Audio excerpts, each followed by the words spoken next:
മുഖ്യമന്ത്രിയും CPIM സംസ്ഥാന സെക്രട്ടറിയും തള്ളിയതിന് പിന്നാലെ നിർണായക നീക്കവുമായി PV അൻവർ MLA പരസ്യ പ്രസ്താവന പാടില്ലെന്ന നിർദ്ദേശം തള്ളി വൈകിട്ട് 4:30 വാർത്താ സമ്മേളനം നടത്തും.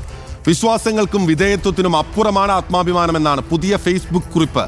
നീതിയില്ലെങ്കിൽ നീ തീയാവുക എന്നും അൻവർ ഫേസ്ബുക്കിൽ കുറിച്ചു. രാജിവെക്കുമോ എന്ന ചോദ്യത്തിന് ഉചിതമായ സമയത്ത് യുക്തമായ തീരുമാനമെടുക്കുമെന്നായിരുന്നു അൻവറിന്റെ പ്രതികരണം. ഞാൻ തീരുമാനിക്കും, അത് ജനങ്ങളുമായി ആലോചിക്കണ്ട. എന്നെ തെരഞ്ഞെടുത്ത എന്റെ ജനങ്ങളല്ലേ, അവരുമായി കൂടി ആലോചിച്ചിട്ട് എന്നാൽ തക്ക സമയത്ത് യുക്തമായ തീരുമാനം ഉണ്ടാവും എന്ന് പറയുന്നത് പോലെ അപ്പൊ നമുക്ക് പറയാം. അതൊക്കെ നമുക്ക് 4-ാം തീയതി തീരുമാനിക്കാണ്. എനിക്കിതിലൊന്നും ഒരു ബേജാറില്ല. എന്റെ വിഷയം എക്സിസ്റ്റിംഗ് ഇഷ്യൂസ് ആണ്. VS രഞ്ജിത്ത്, അഷ്കർ അലി കരിമ്പ എന്നിവരാണ് തത്സമയം നമുക്കൊപ്പം ചേരുന്നത്. ആദ്യം രഞ്ജിത്തിലേക്കാണ്. രഞ്ജിത്ത്, അൻവർ തുറന്ന പോരിന് തന്നെയാണ് എന്ന് പ്രഖ്യാപിച്ചു കഴിഞ്ഞിരിക്കുന്നു. ആ പ്രഖ്യാപനത്തിന് അപ്പുറത്തേക്ക് ഇന്നിപ്പോൾ അൻവർ എന്തു പറയും എന്നത് രാഷ്ട്രീയ കേന്ദ്രങ്ങളിൽ പല ആകാംക്ഷകൾക്കും അഭ്യൂഹങ്ങൾക്കും വഴിയൊരുക്കിയിട്ടുണ്ട്.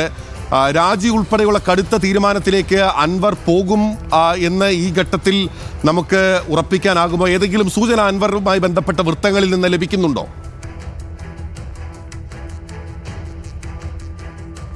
പിന്നിൽ അൻവറിൻ്റെ ഫേസ്ബുക്ക് പോസ്റ്റിൽ നിന്ന് നമുക്ക് വായിച്ചെടുക്കാൻ പറ്റുന്ന 3 കാര്യങ്ങളുണ്ട്. ഒന്ന്, CPM അൻവറിനെ നിശബ്ദനാക്കാൻ ശ്രമിക്കുന്നതിൻ്റെ CPM അൻവറിനെ ഭീഷണിപ്പെടുത്തിയതും താക്കീത് ചെയ്തതൊന്നും വിലപ്പോയിട്ടില്ല. CPMന് അൻവറിനെ നിശബ്ദനാക്കാൻ സാധിക്കില്ല എന്നുള്ളതാണ് ഇന്നത്തെ ഫേസ്ബുക്ക് പോസ്റ്റും ഇന്ന് വൈകിട്ട് അദ്ദേഹം വിളിച്ചു ചേർത്ത വാർത്താ സമ്മേളനവും വ്യക്തമാക്കുന്ന ഒന്നാമത്തെ കാര്യം.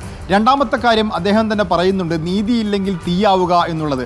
എന്ന് പറഞ്ഞാൽ അദ്ദേഹത്തിന് സർക്കാരിൽ നിന്നും അദ്ദേഹം വിശ്വസിച്ച CPMൽ നിന്നും അദ്ദേഹം ഒപ്പം നിൽക്കുന്ന പാർട്ടിയിൽ നിന്നുമൊന്നും ഒരു നീതിയും ലഭിച്ചിട്ടില്ല എന്നുള്ളതാണ്.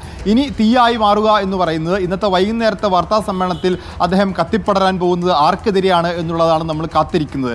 രണ്ടാമത്തെ കാര്യം അദ്ദേഹം പറയുന്നുണ്ട്, വിശ്വാസത്തിനും വിധേയത്വത്തിനും മുകളിലാണ് ആത്മാഭിമാനം എന്നുള്ളത്.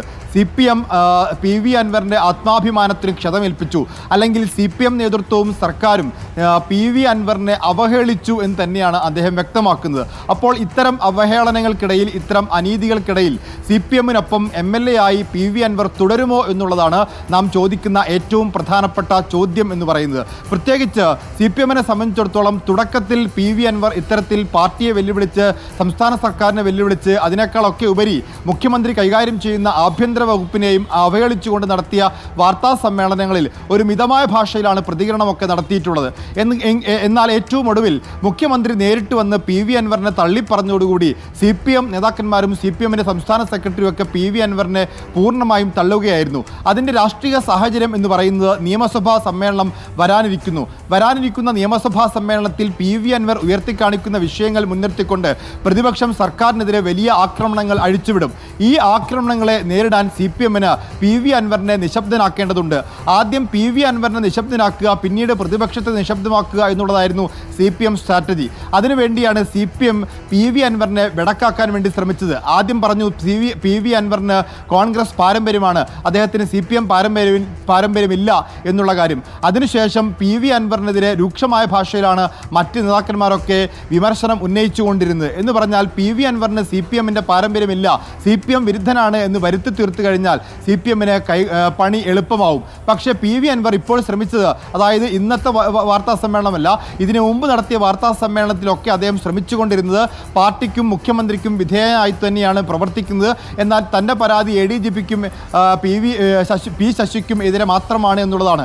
ഇനി ആ ഒരു നില വിട്ടുകൊണ്ട് പാർട്ടിക്കെതിരെയും സർക്കാരിനെതിരെയും നേരിട്ട് ആക്ഷേപം ഉന്നയിക്കുന്ന പാർട്ടിയെയും മുഖ്യമന്ത്രിയിലേക്ക് വരുമെന്ന് കരുതുമ്പോഴും രഞ്ജിത്ത്, ഒരു പ്രധാനപ്പെട്ട പ്രശ്നം നിൽക്കുന്നത് ആഭ്യന്തര വകുപ്പിനെതിരെയാണ്. പ്രധാനമായും അൻവർ നിരന്തരം പരാതി ഉന്നയിക്കുന്നത് മുഖ്യമന്ത്രിയുടെ ഏറ്റവും വിശ്വസ്തനായിട്ടുള്ള പൊളിറ്റിക്കൽ സെക്രട്ടറി P ശശിയെയും ലക്ഷ്യമിടുമ്പോൾ ആത്യന്തികമായി ആ ചോദ്യമുനകളെല്ലാം തന്നെ, അല്ലെങ്കിൽ ആ വിരലുകളെല്ലാം തന്നെ ചൂണ്ടപ്പെടുന്നത് മുഖ്യമന്ത്രിയിലേക്കാണ് എന്ന് പൊതുവിൽ വിലയിരുത്തിക്കൊണ്ടാണ് അൻവറിന്റെ നീക്കങ്ങളെ CPIMും മുഖ്യമന്ത്രിയും പ്രതിരോധിച്ചത്. അപ്പോൾ ആ ഒരു നീക്കം നടത്തുന്നതിന് പിന്നിൽ, അൻവറിന് പിന്നിൽ മറ്റു കേന്ദ്രങ്ങൾ ഉണ്ട് എന്ന തരത്തിലെല്ലാം തന്നെ രാഷ്ട്രീയ കേന്ദ്രങ്ങളിൽ അഭ്യൂഹങ്ങൾ പ്രചരിക്കുന്നു.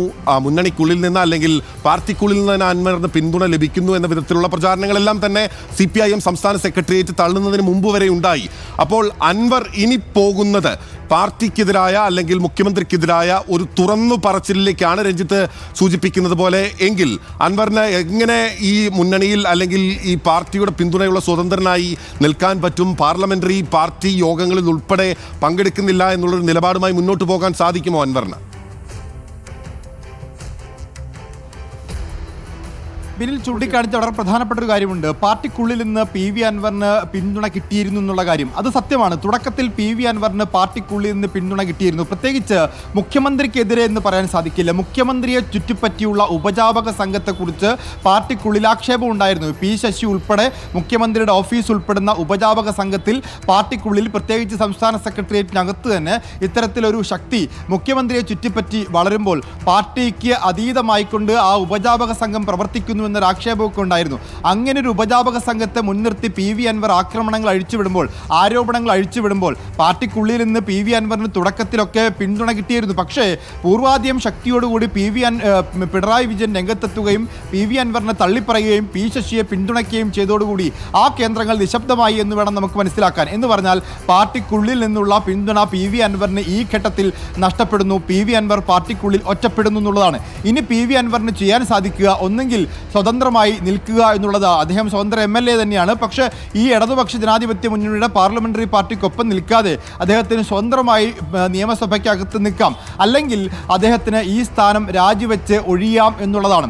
ആ പാർട്ടി വിരുദ്ധനായി പാർട്ടിക്ക് പുറത്തേക്ക് പോവുക എന്നുള്ള വഴി PV അൻവർ സ്വീകരിക്കുമോ എന്നുള്ളതാണ് കാത്തിരുന്ന് കാണേണ്ടത്.